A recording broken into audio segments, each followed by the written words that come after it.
శ్రీమాత నమః. మనం శంకర మఠం తాడేపల్లిగూడెంలో ఈ రుద్రాభిషేకం గురించి పోస్టులు అవి పెట్టుకుంటూ ఉంటాం కదా. ఆ పోస్ట్ చూసి ఒక ఆయన అనుకున్నారట, వీళ్ళు ఇలాగే డబ్బులు తీసుకుంటూ ఉంటారు, అక్కడ రుద్రాభిషేకము జరగదు, మనకేమో వచ్చిన కష్టాలు ఏమి దూరం అవ్వవు అని అనుకున్నారట. కానీ ప్రతిరోజు నేను పెట్టే పోస్ట్ చూసి ఆయనకున్న కష్టాలు, ఆయన బాధల వల్ల సరే పోనీ ఏ పుట్టలో ఏ పాముందో అంటారు కదా, పోనీ ఒకసారి ప్రయత్నం చేసి చూద్దామని అనుకుని ద్రవ్యాన్ని పంపించడం మొదలుపెట్టారట. అలా కొన్ని నెలల పాటు ద్రవ్యాన్ని పంపిస్తూ పొద్దున్న విష్ణు సహస్రనామ స్తోత్రము, సాయంత్రం ఏమో శివ సహస్రనామ స్తోత్రం, ఈ రెండు స్తోత్రాలని నేను రోజుకో శ్లోకంలో పద విభజనతో నేర్పించాను. చూడండి, ఎవరికైనా ఉపయోగపడాలి అనేదే నా తాపత్రయం. అందులో పెద్ద వ్యూస్ ఏమి ఉండవు, అయినా సరే ఏ ఒక్కరికైనా సరే ఆ స్తోత్రం ఉపయోగపడుతుందేమో, ఆ శ్లోకం ఉపయోగపడుతుందేమో అనే తాపత్రయంతో నేను పద విభజనతో నేర్పించా.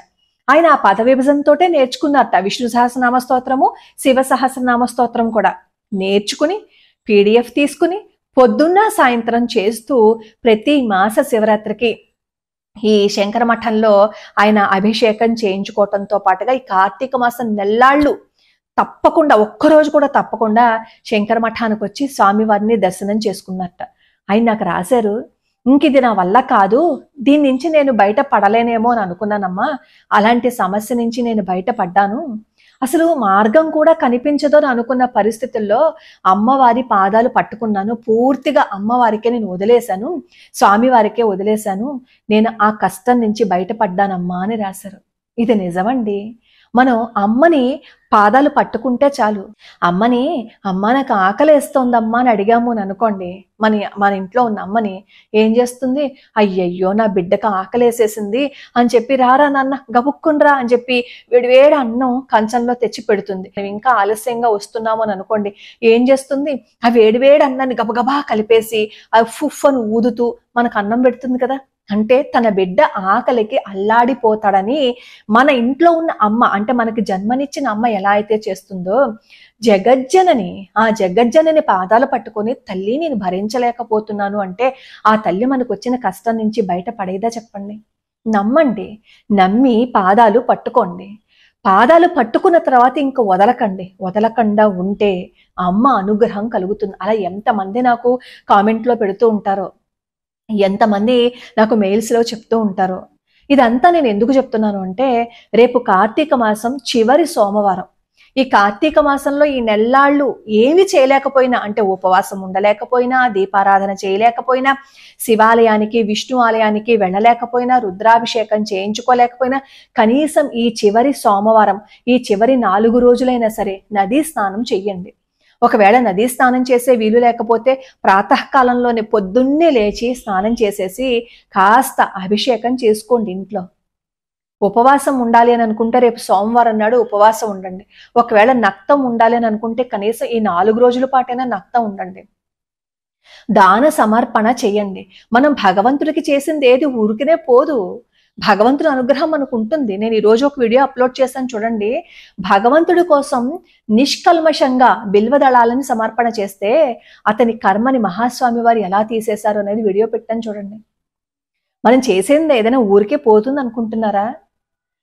భగవంతుడి పాదాలు పట్టేసుకుంటే ఆయన దృష్టి మన మీద పడదనుకుంటున్నారా? ఖచ్చితంగా పడుతుంది.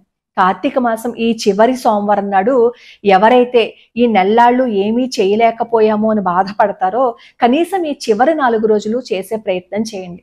అలాగే తులసి కోట దగ్గర దీపారాధన వెలిగించుకోలేకపోయిన వాళ్ళు, తులసి కోట దగ్గర దీపారాధన ఆడవాళ్ళు వెలిగించవచ్చు, మగవాళ్ళు వెలిగించవచ్చు, ఆడవాళ్లే వెలిగించాలని ఏం లేదు. అలాగే బిల్వదళం మొక్క దగ్గర, ఉసిరి మొక్క దగ్గర దీపారాధన చెయ్యండి, ప్రదక్షిణ చేయండి, కాస్త చెంబుడు నీళ్లు పోయండి, శివాలయానికి వెళ్ళండి, విష్ణు ఆలయానికి వెళ్ళండి. అయితే ఈ సోమవారం నాడు రుద్రాభిషేకం చేయించుకోండి, ఎందుకంటే చివరి సోమవారం కదా. మన ఛానల్ కుటుంబ సభ్యులు ద్రవ్యం పంపించారు కదా, వాళ్ళందరికీ ఎలాగో ఈ నెల్లాళ్ళు అభిషేకం జరుగుతుంది. అలాగే మాస శివరాత్రి రోజు కూడా అభిషేకం చేయించేసుకుంటారు వాళ్ళందరూ, ఎందుకంటే వాళ్ళ ద్రవ్యాన్ని పంపించేశారు కాబట్టి. ఒకవేళ ఈ నెల్లాళ్ళు ఎవరైనా సరే మేము చేయించుకోలేకపోయాము అని బాధపడితే గనక రేపు 18వ తారీఖున మాస శివరాత్రి కదా, ఆ మాస శివరాత్రి రోజు అభిషేకం చేయించుకోవాలని అనుకుంటే 201 రూపాయి ద్రవ్యాన్ని పంపిస్తే మాస శివరాత్రికి అభిషేకం చేస్తారు. అలాగే పోలిపాడ్యమి శుక్రవారం నాడు వచ్చింది కదా, ఆ రోజు దీపాలు వదలచ్చా అని అడుగుతున్నారు. నేను ఇదివరకే వీడియో చేశాను. పోలిపాడ్యమి శుక్రవారం వచ్చిన దీపాలు వదలచ్చు, ఎటువంటి అనుమానము పెట్టుకోకండి. మరి పోలిపాడ్యమి రోజున దీపాలు వదలలేక వాళ్ళకి ఏదైనా ఇబ్బంది వస్తే మళ్ళీ ఎప్పుడు దీపాలు వదలాలి అని అడుగుతారు. మళ్ళీ వచ్చే సంవత్సరమే వదలాలి. మర్నాడు వదులుదాము అని అనుకున్నాం అనుకోండి, ఆ పాటికి పోలి స్వర్గానికి వెళ్లే పోతుంది. కాబట్టి అప్పుడు కుదరకపోతే వచ్చే సంవత్సరం వదలాలి. అలానే 365 ఒత్తులు వెలిగించుకోలేకపోయిన వాళ్ళు రేపు సోమవారం నాడు 365 ఒత్తులు వెలిగించుకోవచ్చు. భక్తిగా అమ్మ పాదాలు పట్టుకుంటే మీకు ఎటువంటి కష్టము ఉండదు. ఒకవేళ వచ్చినా అది దూరం అయి తీరుతుంది. అమ్మ అనుగ్రహం ఉంటుంది.